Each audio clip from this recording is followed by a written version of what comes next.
క్రీస్తు నామమున మీ అందరికీ వందనములండి. నేటి పాఠము మనుష్యులు తండ్రి అయిన దేవుని చూడగలరా? నేటి క్రైస్తవ సమాజంలో వినబడుతున్న భయంకరమైన మాట ఏంటంటే, మేము దేవుణ్ణి చూసాం. మెల్లనైన స్వరంతో ఆయనను పేరు పెట్టి పిలిచాడు. ఆయన స్వరం మేము విన్నాం అని చెప్తున్నారండి. నిజానికి దేవుడు అందరికీ కనబడతాడా? కొందరికే కనబడతాడా అండి? దేవుడు ఏమైనా పక్షపాత అండి? ఎందుకంటే మనందరికీ కూడా తండ్రి అయిన దేవుడు ఒక్కడేనండి. ఆయన దృష్టిలో అందరూ కూడా సమానమే. అటువంటప్పుడు కొందరికి మాత్రమే దేవుడు కనబడ్డాడని చెప్పిన మాట నిజమేనా అండి? ఇంకా ఏం చెప్తూ ఉంటారంటే, మీకు దేవుడు కనబడాలంటే మీరు ప్రార్థన చేయండి, ఉపవాసం ఉండండి, కన్నీటితో ప్రార్థన చేస్తే దేవుడు మీతో మాట్లాడతారని, ఇలా చాలా రకాలుగా మాట్లాడుతూ ఉన్నారండి.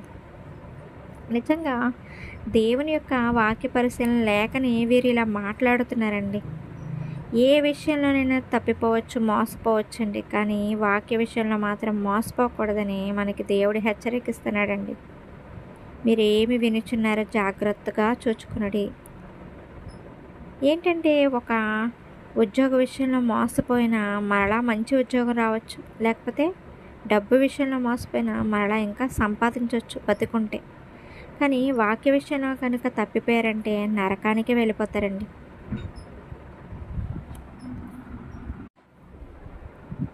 దేవుణ్ణి ఎవరూ చూడలేరని యేసుక్రీస్తు స్వయాన చెప్తున్నాడండి.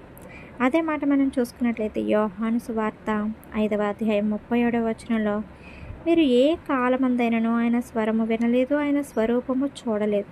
ఏ కాలం అంటే పాత నిబంధన కాలమే కానీ, కొత్త నిబంధన కాలమే కానీ, మోషే కాలమే కానీ, క్రీస్తు కాలమా అంటే ఏ కాలంలో కూడా చూడలేదని ఆయనే స్వయాన చెప్తున్నాడండి. మరి అటువంటప్పుడు మేము దేవుణ్ణి చూసామని, ఆయన మాతో మాట్లాడారని ఎలా చెప్తున్నారండి?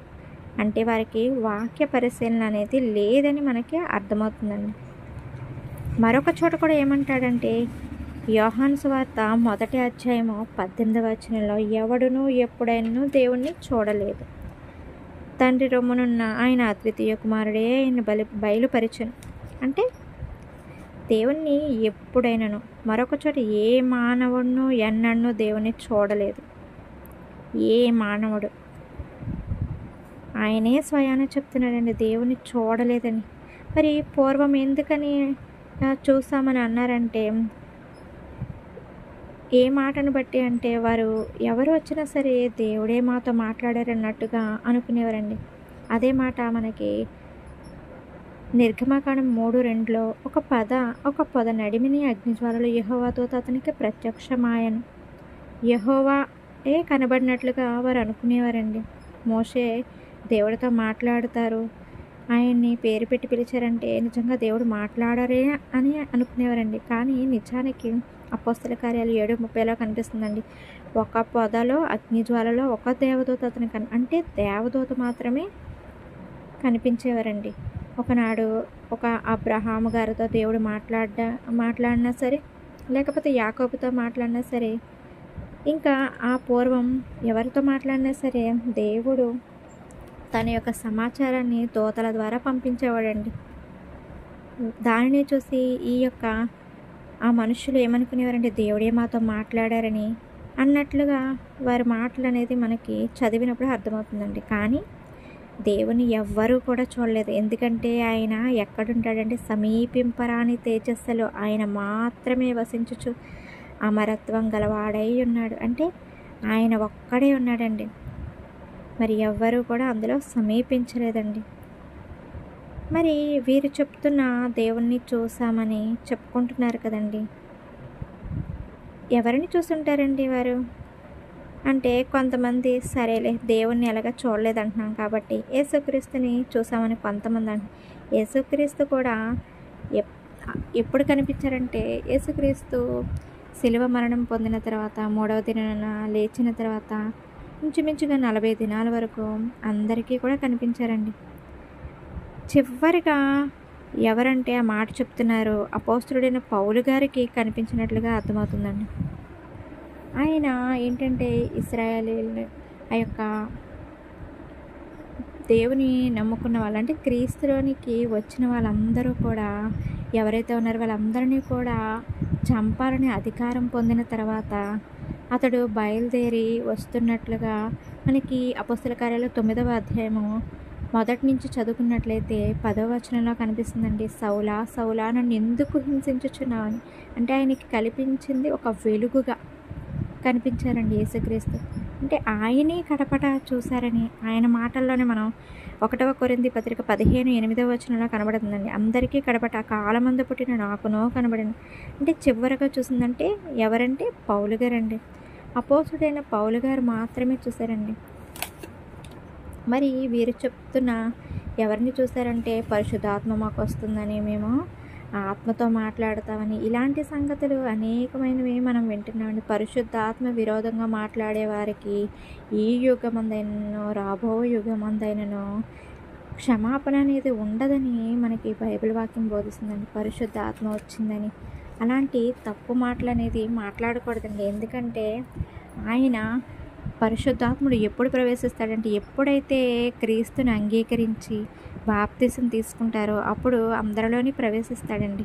అయితే మనకి ఏం బోధిస్తారంటే మనకి సత్యంలోకి నడిపించడం కోసం వాక్యం ద్వారా మనకి మాట్లాడతాడే తప్ప ఏ మాత్రం కూడా మనకి సొంతగా అల్లరిగా లేకపోతే భాషలు మాట్లాడుతూ అనేది చాలా తప్పండి. మరి వీరు ఏ మాటను బట్టి భాషలు మాట్లాడుతున్నారంటే ఆనాడు యోవేలు గ్రంథము 2వ అధ్యాయము 28వ వచనంలో ఉంటుందండి. అంత్యదినముల యందు నా ఆత్మను కుమ్మరించదను, మీ కుమారులను కుమార్తెలను ప్రవచించెదరు. అంటే ఈ మాటను బేస్ చేసుకొని అందరికీ కూడా పరిశుద్ధాత్మ వస్తుందని, భాషలు మాట్లాడతారని, కళలు వస్తాయని, దర్శనాలు వస్తాయని చెప్తున్నారండి. కానీ అది ప్రవచనం అనేది నెరవేరిందా అంటే మనకి అపోస్తల కార్యాలు 2వ అధ్యాయము 17వ వచనంలో కనిపిస్తుందండి. అంత్యదినముల యందు నా ఆత్మను కుమ్మరించదని. అంటే అక్కడ శిష్యులందరూ కూడా పరిశుద్ధాత్మను పొందుకొని భాషలతో మాట్లాడడం, అక్కడ వచ్చిన అనేకమైన దేశాల నుండి వచ్చిన వాళ్ళందరూ కూడా ఏంటి వీరు మాట్లాడేది మన భాషల్లో, వీళ్ళు ఎలా మాట్లాడుతున్నారు, ఎందుకంటే అది యెరూషలేము ప్రాంతంలో ఉన్నవారు కదా, వీరు ఈ భాషే మాట్లాడాలి కదా, మన భాషల్లో ఎలా మాట్లాడుతున్నారంటే దేవునికి మహిమ కలుగుటకు అన్నాడు అలా మాట్లాడారండి. కానీ ఇప్పటికీ ఆ భాషలు మాట్లాడేది ఉందా అంటే లేదండి. ప్రవచనం అనేది ఒకసారి నెరవేరిపోయింది. ఒకసారి మనం చూసుకున్నట్లయితే ఒక బిల్డింగ్ కట్టేటప్పుడు ఆ బిల్డింగ్కి ఏం చేస్తూ ఉంటారంటే ఒక చెక్కలు లాంటివి కడతారండి ముందుగా స్లాబ్ వేసే ముందు.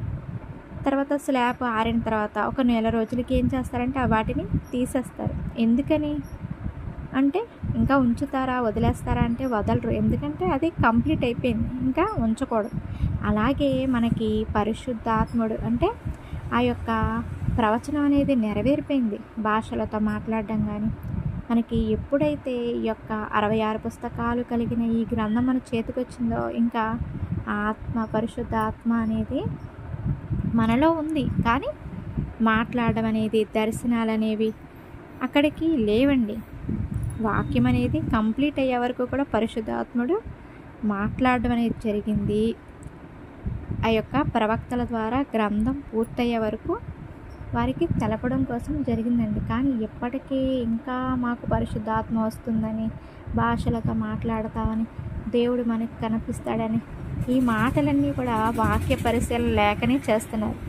కాబట్టి మనకి దేవుడు తెలిపేది ఏంటంటే ఖచ్చితంగా వాక్యంలో ఉన్నదానికి ఒకటి కలిపినా ఒకటి తీసివేసినా సరే ఖచ్చితంగా రెండంతలుగా నరక శిక్ష అనేది అనుభవిస్తారండి. కాబట్టి మనకి ఏం తెలియజేస్తున్నారంటే తండ్రి అయిన దేవుని మనం చూడలేము. చూడాలనుకున్నప్పుడు ఎప్పుడు చూస్తామని మనం పరిశీలించినట్లయితే ఎప్పుడైతే మరణిస్తామో అప్పుడు మాత్రమే పరదేశంలో ఉండి క్రీస్తు రెండవ రాకడ ఎప్పుడైతే జరుగుతుందో అప్పుడు అందరం కూడా పరలోకానికి వెళ్ళినప్పుడు మాత్రమే తండ్రిని చూస్తామండి. కాబట్టి వాక్యాన్ని పరిశీలించి చదువుకోవాలని, జాగ్రత్త కలిగి ఉండాలని, ఆయన హెచ్చరిక మాటలు వింటూ ప్రతి వారు కూడా గ్రహించాలని కోరుకుంటూ ఈ నా మాటలు ముగిస్తున్నానండి. Thank you all. God bless you.